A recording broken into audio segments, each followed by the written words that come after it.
Big Shot Bob, better known as Robert Horry, got his nickname from making a career out of hitting some of the biggest, most clutch shots the league has ever seen. He was just another bench player for most of his career, but his ability to hit those big shots when it mattered landed him on 7 championship winning teams in the NBA. So before we look at where he's at now, we gotta take a quick look at the events that led him to where he is today.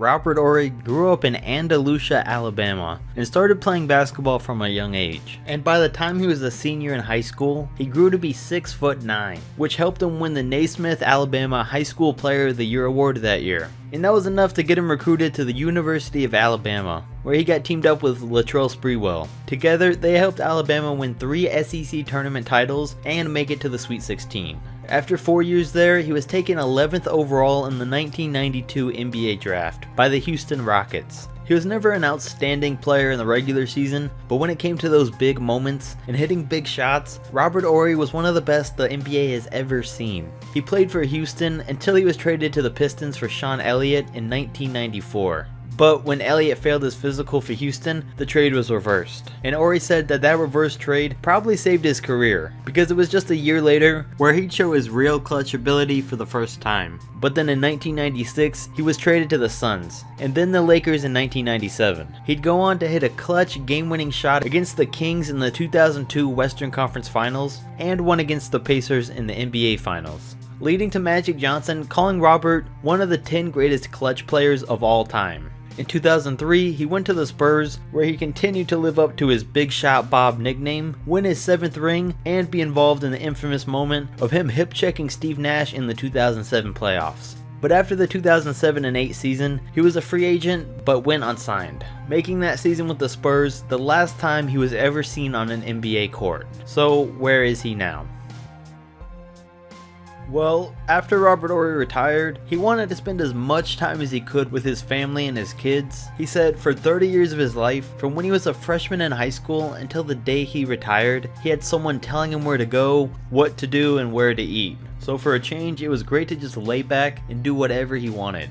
And when he was talking about how he made it to the NBA, he said that he never had dreams of playing in the league because it was something he thought wouldn't ever be possible. He said originally, he planned on being a math teacher like his mom.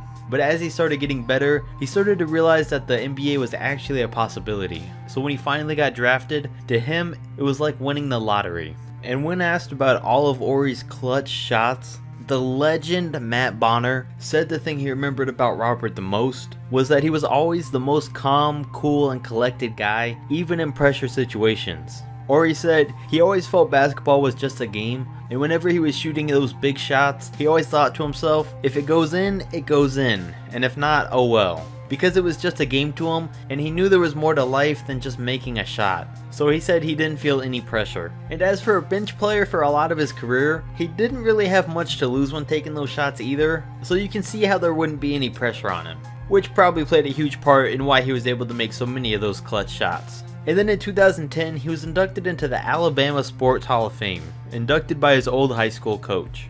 But a year later, tragedy struck Robert Horry and his family when his 17-year-old daughter Ashlyn Horry passed away. Since she was born, she'd been struggling with 1p36 deletion syndrome, which is a rare genetic condition that's caused by missing part of her chromosome. She eventually passed away from the disease, and soon after, Robert created the Ashlyn Horry Foundation to help other people that have been affected by that condition.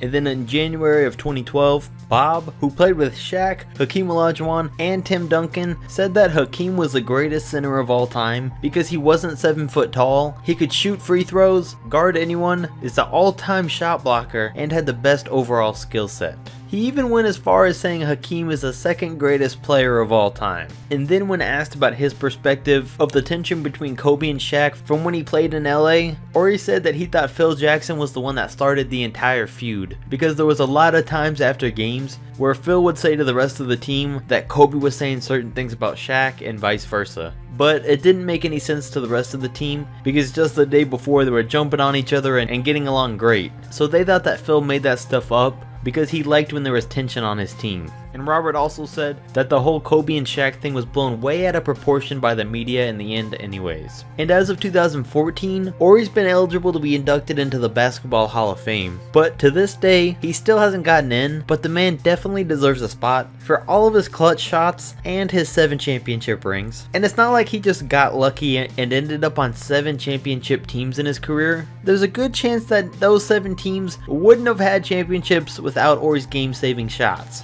So comment down below if you think Robert Horry is worthy of the Basketball Hall of Fame. Later in 2014, he was contacted to be an assistant coach for the Lakers, but he turned it down. And then he later said how when he left the Lakers back in 2002, he had so much hatred for the team because the free agency was coming up and they held a meeting to discuss his contract. Bob told them he knew he was getting paid too much to stay, so he asked for just $2 million instead so the Lakers could still sign Karl Malone, who they really wanted at the time. But they said that was still too much, so Robert asked them to just not wait until the last day of free agency to release him so he could still get some money early in the free agency. So instead, they waited until the second to last day, which got him really angry. He said it was okay though, because he won 2 more rings without them. And then on ESPN's The Jump, Horry made some more controversial comments. When he said Hakeem Olajuwon was 20 times better than Tim Duncan. I smell a man crush. And he said if Manu Ginobili did the things he was supposed to do back when he played there, then he would have won 3 more championships with the Spurs. It was a moment where he just randomly took shots at 2 of the Spurs' greatest players of all time. The man is not afraid to hurt feelings. And then in 2017, Robert Horry was filmed getting pushed by a fan outside of his son's basketball tournament, and then Horry responded by throwing punches at the man, and thankfully he didn't face any charges because he was clearly just defending himself. So as of today, that's where Robert Horry's been. He appears regularly on NBA TV as an analyst, and then when he's not doing that, he's spending most of his time with his family and his children. As a guy that was just supposed to be a bench player in the league, he's made his career much better than it should have been. But if you enjoyed this video, make sure to like, subscribe, and comment who you want to see where they are now next, and I'll catch you next video.